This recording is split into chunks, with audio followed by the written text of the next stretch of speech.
hello, and welcome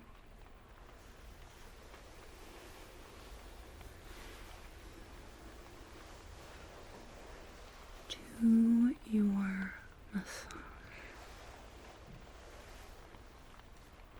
I have a number of tools that we're going to be using today.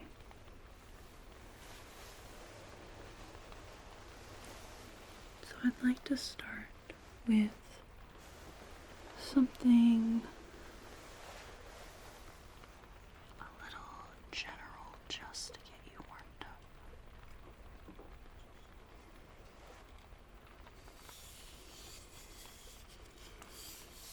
We have this long massage tool here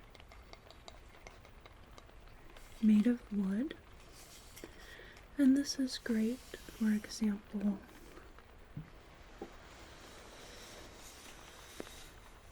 for the back, for along the legs, the arms, any larger part of the body. So I want to just get you used to the pressure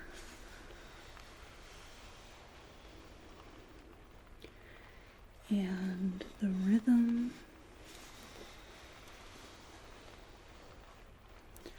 and we're going to do that by warming up the tissues with some long strokes.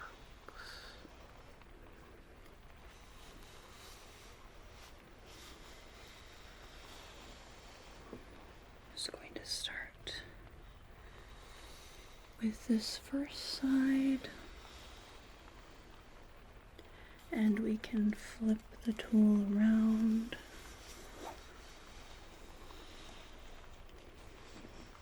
Work on the other side.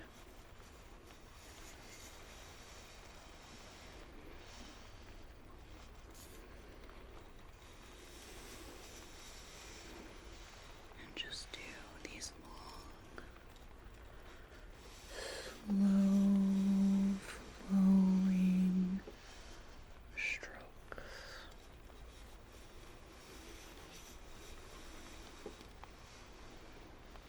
So, you'll probably hear, just go along the side here, you'll probably hear the massage table click and knock on occasion. They have a little bit of give to them because they can be used for so many applications. So they just make those sorts of noises sometimes.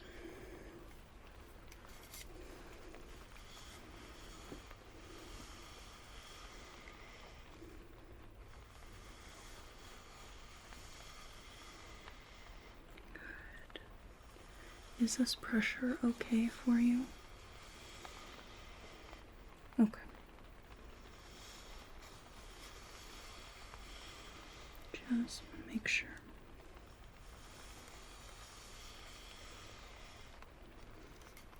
Okay, and then let's see if we can just use this part here to go along either side of the spine.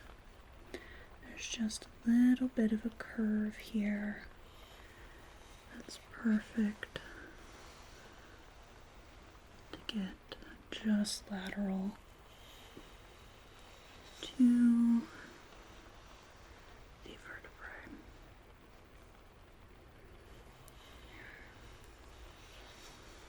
Good. So, we can talk about technique and what I'm doing all day. I have absolutely no problem with that. But my clients find it a little more interesting if we talk about something a little less technical and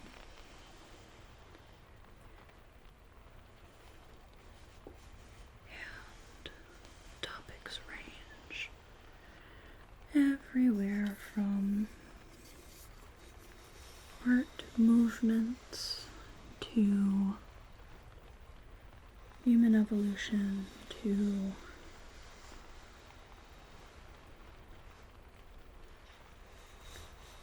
types of fish.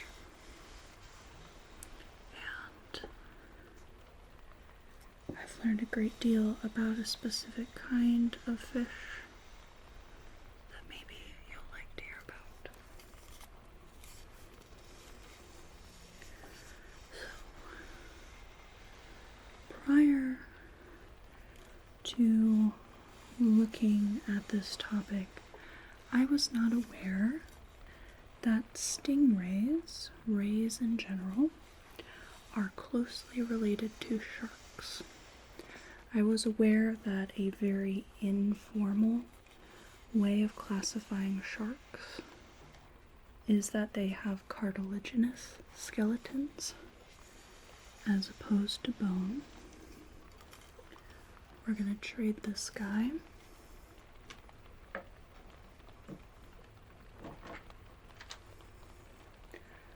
for one of my rollers to start kneading into the tissue in a wide region, and then we can do detail work later. So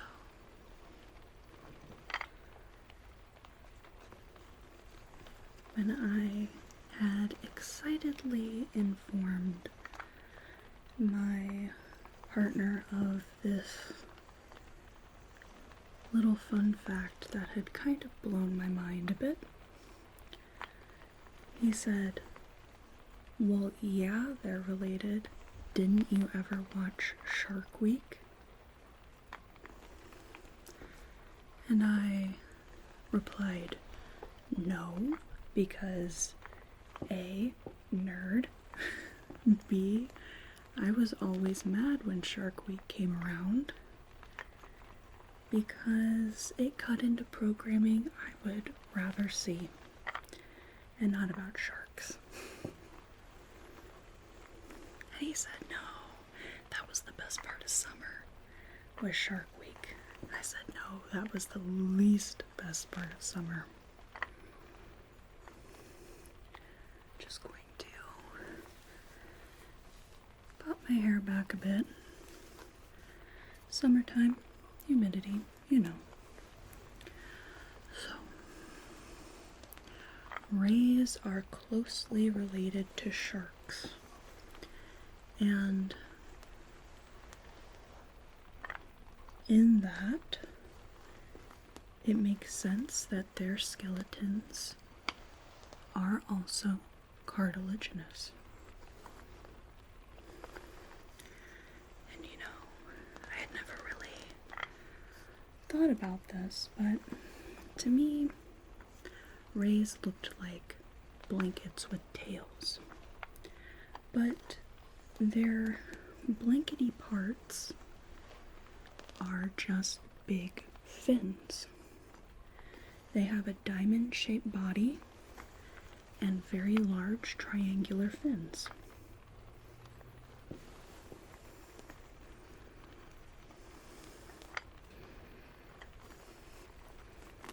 So in particular, what I was focused on were manta rays, the biggest rays in the business. Manta rays have three kinds of rays, or three species. And I didn't realize that manta rays were in the eagle ray family.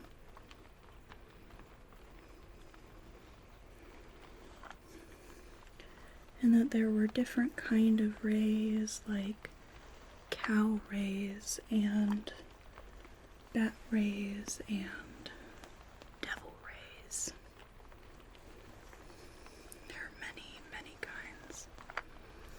I'm really only familiar with the little stingrays when you go to aquariums and they allow you to touch the stingrays.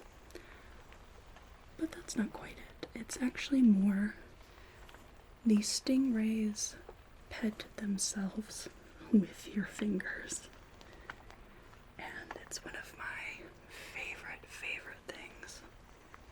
Because when you do the stingray touch experience, you put 2 fingers in the water and you just hold them. You don't go after the rays.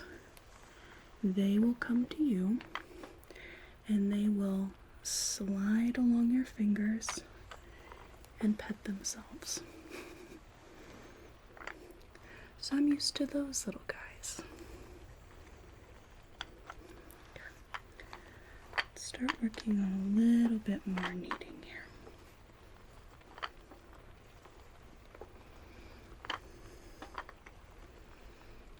And in particular, I like the rays that are polka dotted, although those are not manta rays.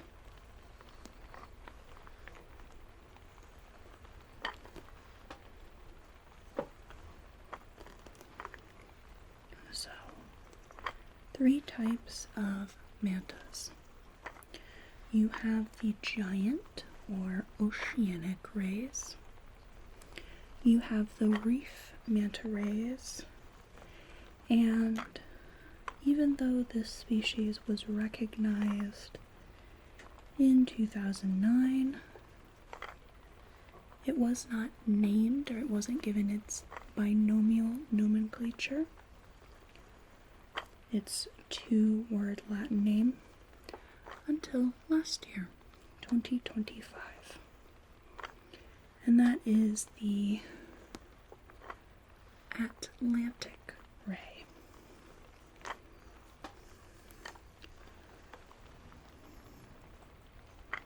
So, rays, manta rays in particular, you don't know what they look like. They're these flat fish. They're very wide, much wider than they are long generally.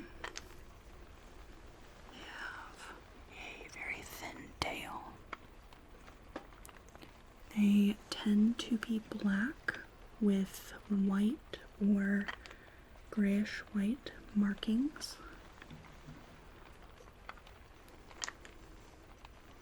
At least on their backs. And like I said before, they have triangular fins. They're pectoral fins, so coming off their chest. And these are the things that give them that sort of blanket-like appearance, those triangular fins.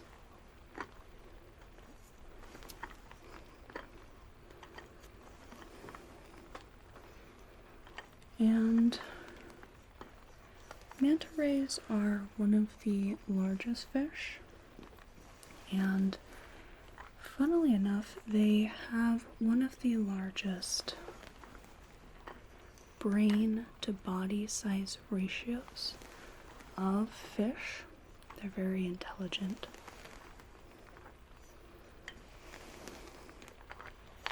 And they can even pass the mirror test, which is a test to see if an animal can recognize themselves. So, for example, sometimes you'll see videos of cats or dogs that go by a mirror and get freaked out because they think it's another animal. But manta rays, when viewing a mirror, recognize the image looking back at them as themselves.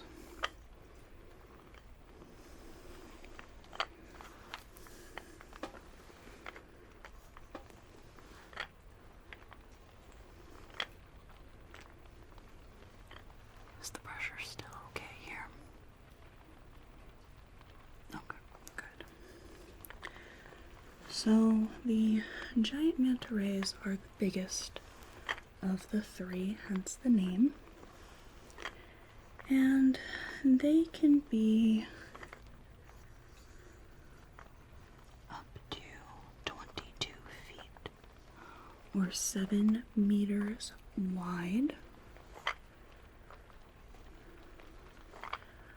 Whereas the smallest of the three, the reef rays, they can be more like 14 feet or just under 5 meters. And then you have the Atlantic rays, which can be 20 feet or just under 7 meters.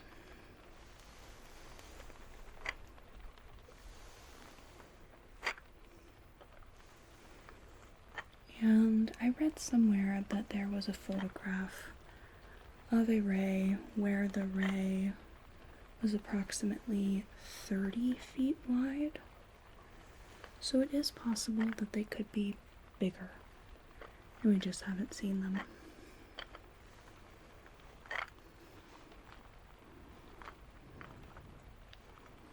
Now, while they're very wide, I want to tell you something that kind of blew my mind, which is that the NOAA estimates that a giant manta ray could weigh up to 5,300 pounds, which is insane. That is over 2 tons. That's a very heavy fish. And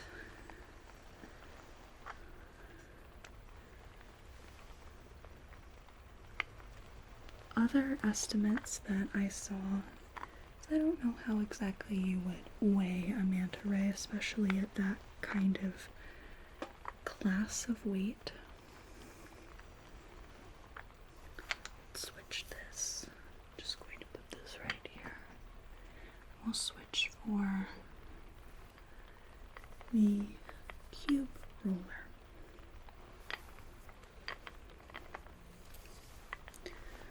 So I don't know how they weigh them, but the estimates on other sources were more like 2,000 to 3,000 pounds, which is still really, really heavy.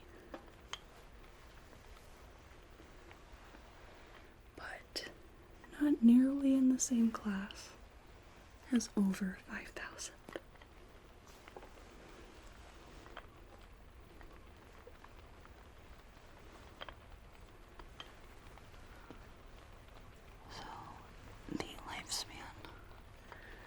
Manta rays is not known for sure. Kind of like certain types of sharks, although lifespan estimates are about the same as certain kinds of sharks, where it's estimated to be about 40 to 50 years, but some sources estimate they could live as long as 100 years.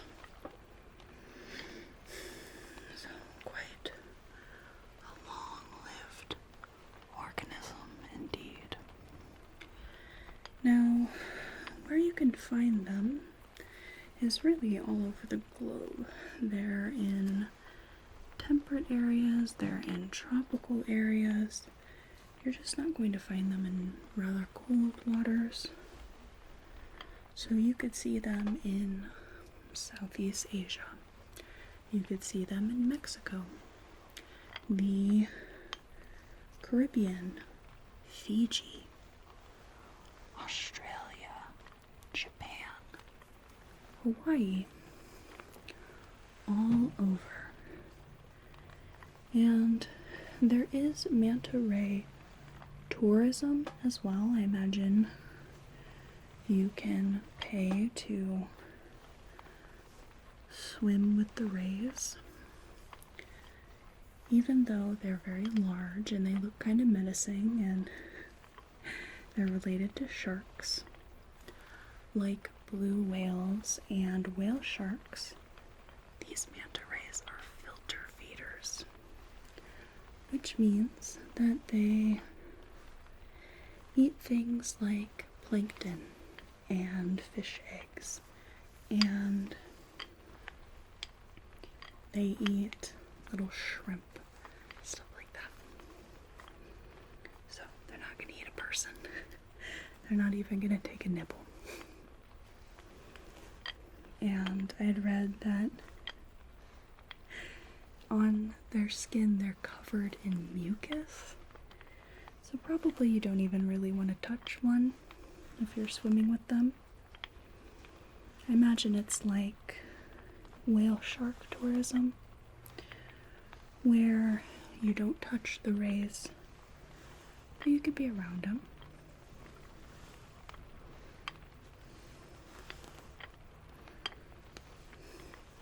Now, in terms of their social tendencies, it's kind of a mixed bag depending on what you read.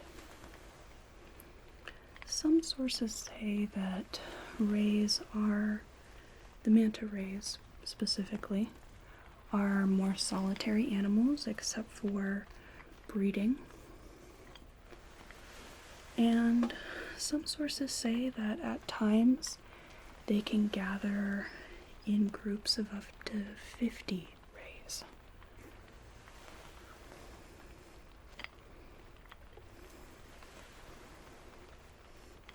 But they are social with other types of fish. So, in coral reefs, you get what are called cleaning stations, where a ray will move extremely slowly because they can't stop moving. Kind of like sharks can't stop swimming. They can't move backwards either. But they move very, very slowly, and they allow the fish living in the reefs to come up and eat the parasites on them. And this was a real fun little fact. Sometimes these little fish also catch a ride on the rays and use manta rays for transport. I thought that was completely wacky. But manta rays just seem to be really involved in the community at large. Now, the giant manta rays, they are highly migratory, while the reef rays tend to stay in one area, tend not to go very far beyond their region. And the Atlantic rays are kind of a mix of the two.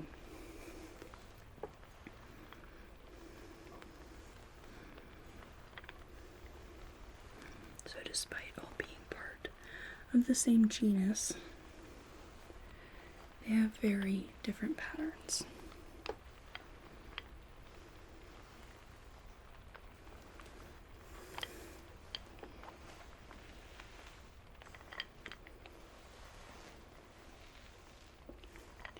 Just using the cube roller on the side of the back here.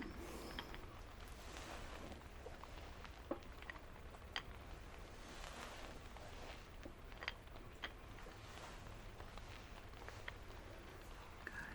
I'll put that to the side.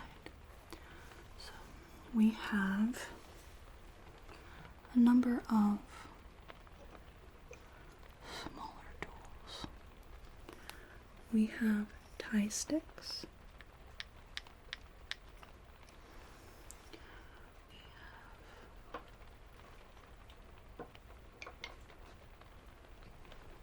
One of these smaller bar tools, like we had the big one that we used first. And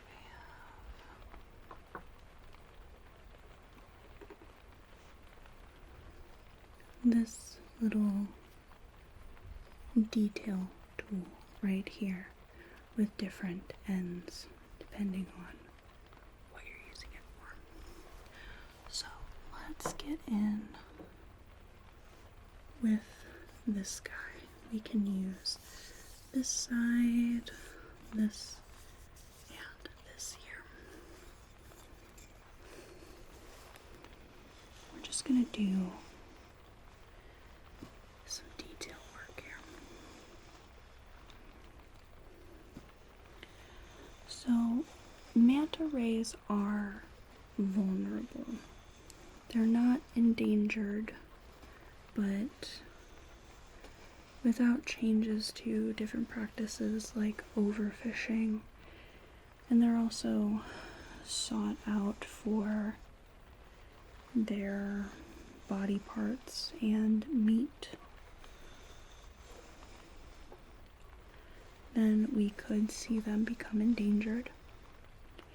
The problem with manta ray populations is that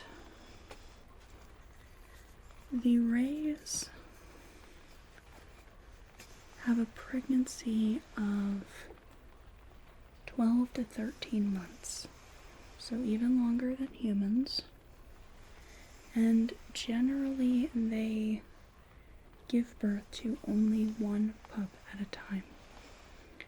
And some manta rays have been observed having pups one after another, year after year, but mostly that's not how they operate.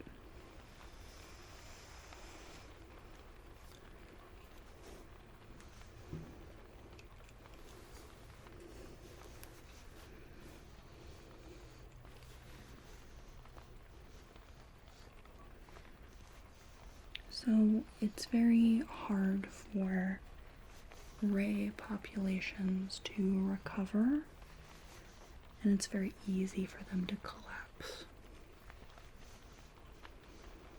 But luckily, when reading about the rays, I read that these countries where they can have manta ray tourism, it is much more financially advantageous to invest in the tourism than it is to fish the rays. So they're much more valuable alive than they are being eaten.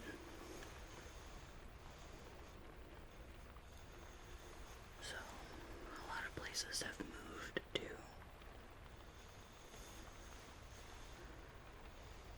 moved to working with the ray population that way.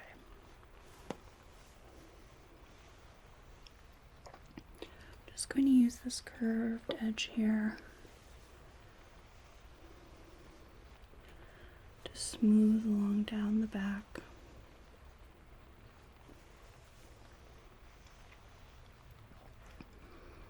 Alongside the spine.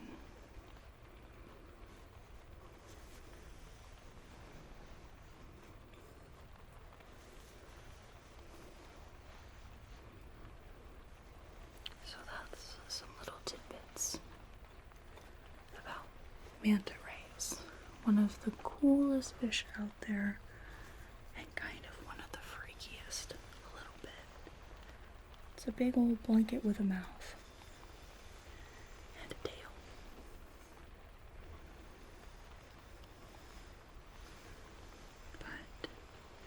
If you're ever in the Chicago area, Shed Aquarium, I think it's like March through August or March through September. They have a pool outside where they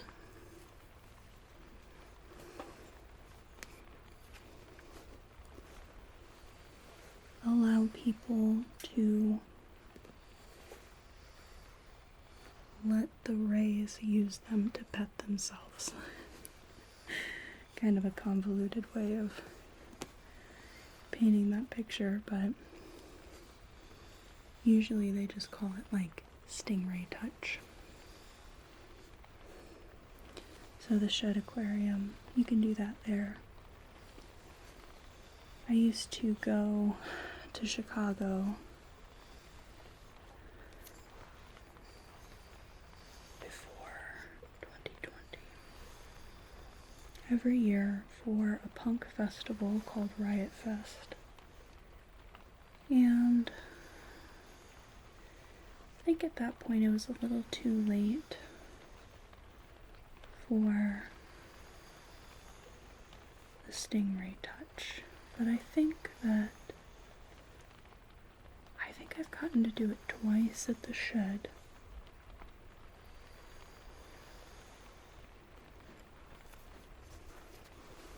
Just gonna go along the spine here.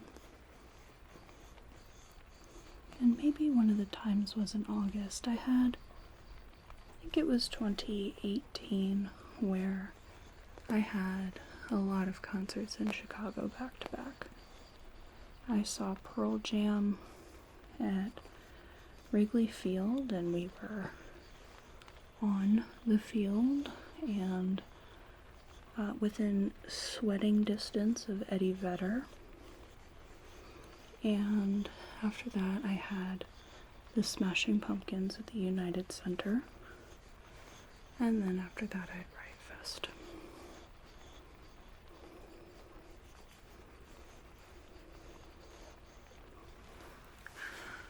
Okay, so let's do some detail work here. So I'm just going to find any little knotted areas.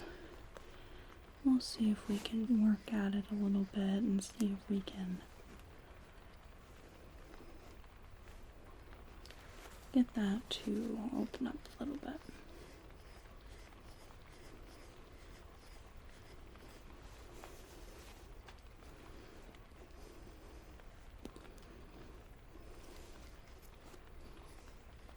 But yeah, absolutely love the aquarium. It's something that up until my first time in Chicago as an adult, because before then I had only gone for a field trip, and I was like 13, 14, and I remember seeing the skyline, and I had never seen a skyscraper before. And it just, there's a few places in my life where you see the city limits and you just kind of exhale. I think there's a type of freedom there that I don't really know how to describe it. I mean, nobody knows who you are, and you can be anyone you want to be, and there's so many things to do, and so many kinds of people, and I don't know, it's like a movie moment. The world is your oyster, I suppose. But I love Chicago very deeply. So before, I had been just a couple places because of the field trip. And then when I was an adult, then I went to the aquarium, and that was my very first time going to the aquarium. And I could have been there the entire day, really. That and the Field Museum.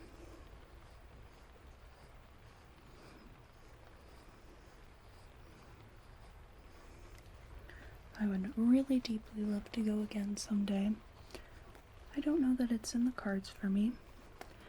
It's a big place, and the last time I went to the Shed Aquarium, my partner and I both got the worst strep ever. It was so awful. We were miserable. But we hadn't really gone anywhere except for the aquarium. So we're like, oh, well, there were a lot of kids there. That's probably where we got it. And that was probably 2019, I think.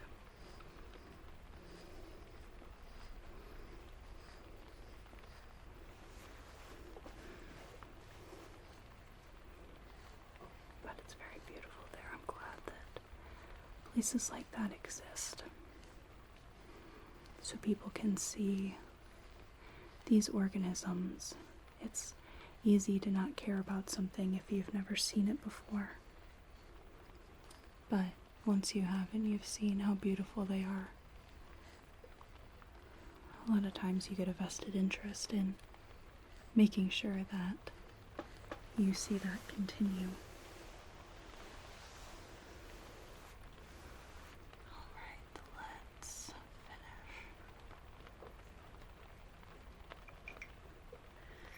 By just grabbing the tie sticks here,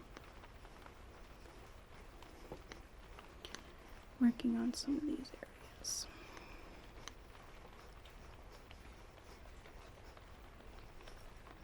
Good.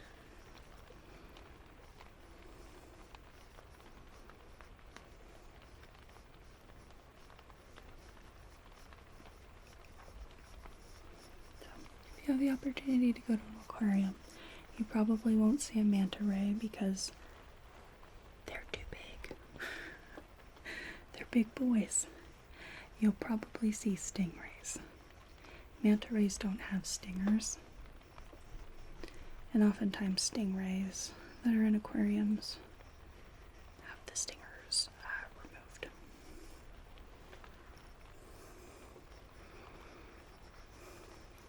Or maybe if they're in the aquarium at large, they don't. But if you do the stingray touch, you can't be stung by them.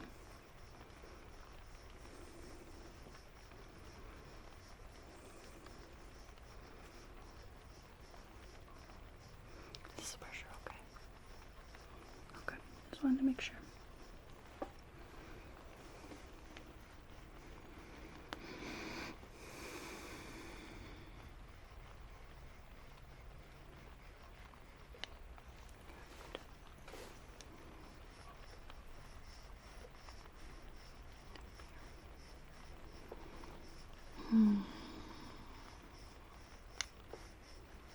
It's a lot nicer now that the sun's going down and the heat is dissipating a little bit.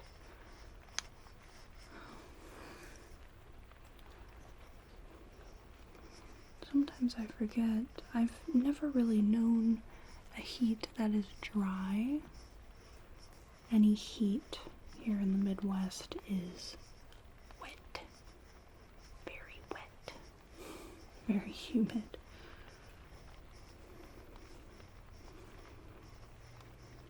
So it's really nice when that stickiness abates a bit. Or at least it's not sticky and hot. I can take sticky in on the chillier side. That's fine. That usually feels kind of nice.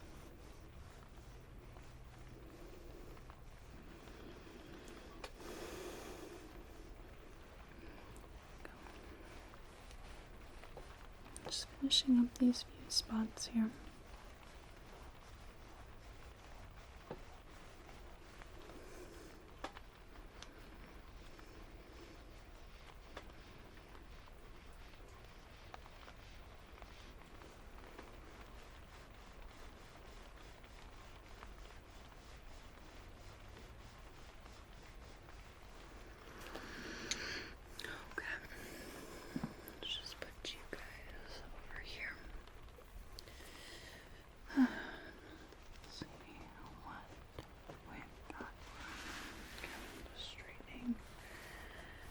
everything out.